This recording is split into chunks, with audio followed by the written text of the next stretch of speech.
Arsenal are going to win the quadruple. No, this season. They won't win the quadruple. You reckon 5 years no trophy and suddenly it's 4 in 1 year? They won't win the quadruple. Guys, don't get greedy, okay? Don't get. What do you think the guys downstairs think? Do you think any of them agree with that? Do you know what I've noticed about Arsenal fans? They're as arrogantly as they talk, they are a little bit more coy and like cautious about putting so much chest on it because they've got PTSD. Like they have. Yeah. Like they'll say they'll say, yeah, we probably will win the league, but it's a long season. Whereas like in the past when they've not had that humility, I think, about them. Do I think they'll win the league currently? Yeah. Do I think they'll do the quad or even the double? That's winning the FA Cup and winning the Carabao Cup and winning the Champions League. I don't. A competition they've never even. I personally don't think they would do the double. I think even though they've got an incredible squad and so much depth, and I can't see who will beat them at this moment in time. It is a long season, and I do think that if they were to suffer injuries to kind of a lot of that spine of the team in a Rice or a Gabriel, probably more importantly than Saliba, Timber maybe, Saka for a longer period of time. I think they have got amazing players that can come in.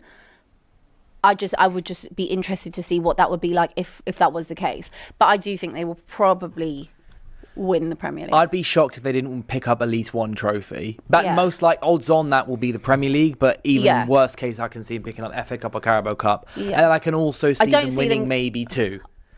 Potentially two. I don't see them doing the Champions League and the Premier League. No. I don't think it'll be Champions League and Premier League because they'll be fighting. This actually will lead on to another one of the. I think if they won the Carabao Cup, and let's say by that time, when is that? March, March. Beginning of March. Let's say that City and Liverpool were in the title race with them. Like obviously at the time we're talking about this, it's still Arsenal. It's very dominant. They're not far off the others, but again, I can't see who's going to beat Arsenal at this moment in time. So if they were in and around that time and Arsenal got to a Carabao Cup final and they won it, I think they'd definitely go on and win the league. Because the only thing what I question now with Arsenal, because everything is there, it is just the mentality. If they can get over the line, which I think is a fair point, when we've seen them have leads and lead the league with a younger squad, more inexperienced squad, and bottle it, or they've done other things over the years where they haven't been able to get over the line. So it's now, can they do it? And I think if they were to go and be in that position in March and win a trophy, then I think they definitely would.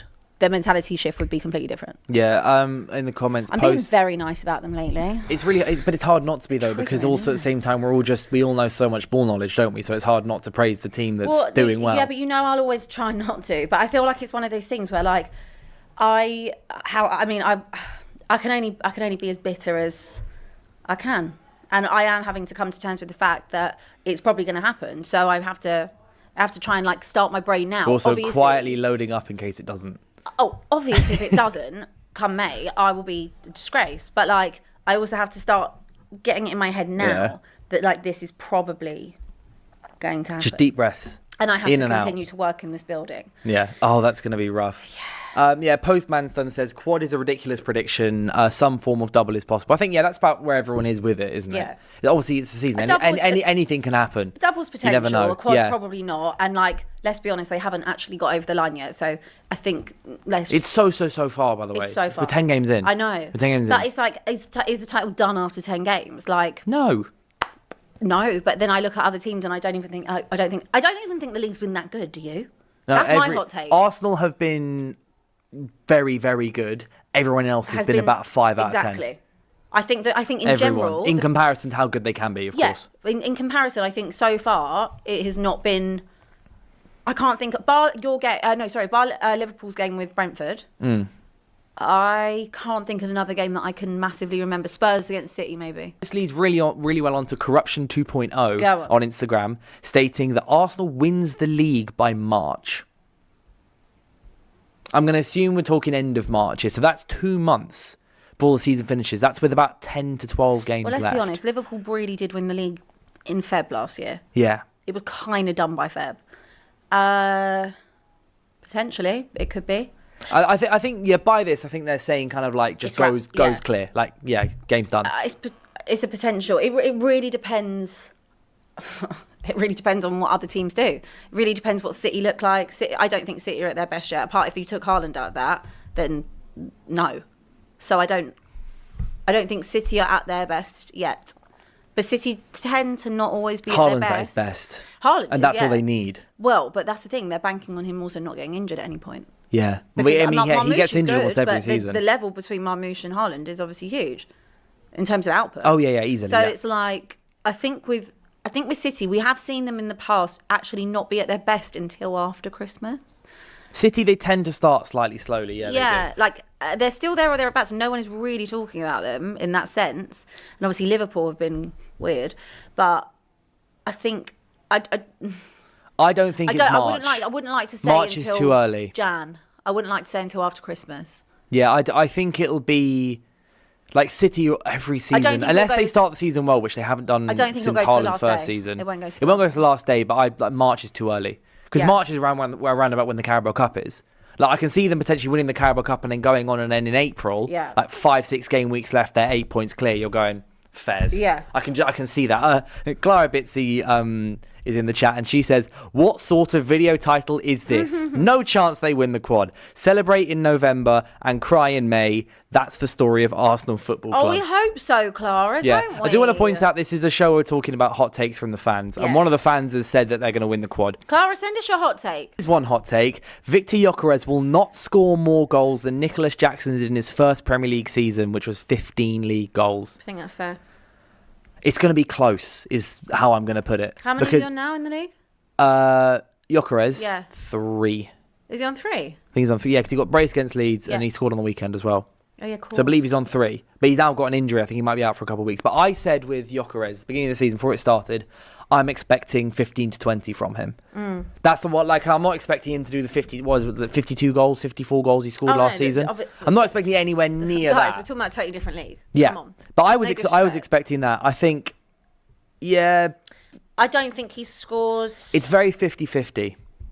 The thing is, that's unless Arsenal change in terms of the way that they play and what they want, I don't necessarily think the emphasis is on him scoring, if that makes sense. I know that sounds a really ridiculous thing to say as a centre forward, but like... 4 goals this season. 4 goals. I was going to say there was another one, didn't you? He scored at the weekend. There was another one, wasn't there? Oh, there is, yeah. You're right. I can't remember what it was. It was that Eze cross first time finish. I can't remember what game that was. Fulham, was it? Yeah, maybe it doesn't really matter, does it? Can't remember. 4 goals in 10 games.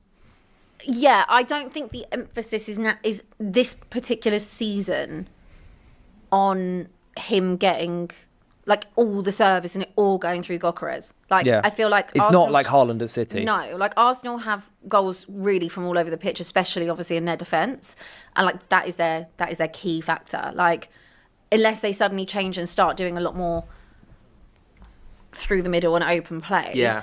I don't think that's necessarily the target for him. I think that he could probably reach 10 to 12 this season, potentially. 10 to 12 in the Prem. It's got to be more than... You've got to expect more than that, though, surely. He's like 55 million but pound I think, like, in terms of... striker who just won the Golden Boot. Yes, I know, but we're talking about a different league.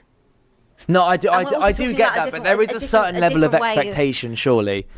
But the thing is, they're not totally reliant on Gyökeres. No, that is very true. You don't need your striker to score 20 goals when your centre-backs are going to get you 8. You don't need to. Plus, you've also got whoever they play around the pitch. You know, Rice can pop up with a goal. Saka can pop up with a goal. Martinelli pops up with goals. Trossard pops up with goals. They've got goals from all over. So even though, yes, in the past, I have always said that they needed a centre-forward, if they would have got someone like an Isak, obviously I'm not going off of his time at Liverpool, I'm going off of his time at Newcastle, I think he would have been a different type of fit to what Gyökeres is. I feel like Gyökeres kind of also embodies a little bit of like weirdly defensiveness that Arsenal love to have as well. Yes, we obviously do take the mick about them being set piece kind of merchants type of thing, but that is their strong suit, and I don't doubt that Arsenal can have a different way of playing because we've seen that in years gone by. When they changed more so last season from going from this free-flowing, sexy Arsenal football that like I've kind of grown up with when I was younger, like, and the ethos of them, that's why I was like, this is so different to what I'm used to seeing Arsenal do, but they're so good at that. So that's their strength right now. But do I think that they have the ability to kind of go back to having that free-flowing football and take the handbrake off in certain situations? Yeah, definitely. I think they've got the quality to do that. Yeah. God, I'm so nice about you lot at the minute. Should we just move on from Arsenal for a bit? We've had enough about Arsenal for a bit.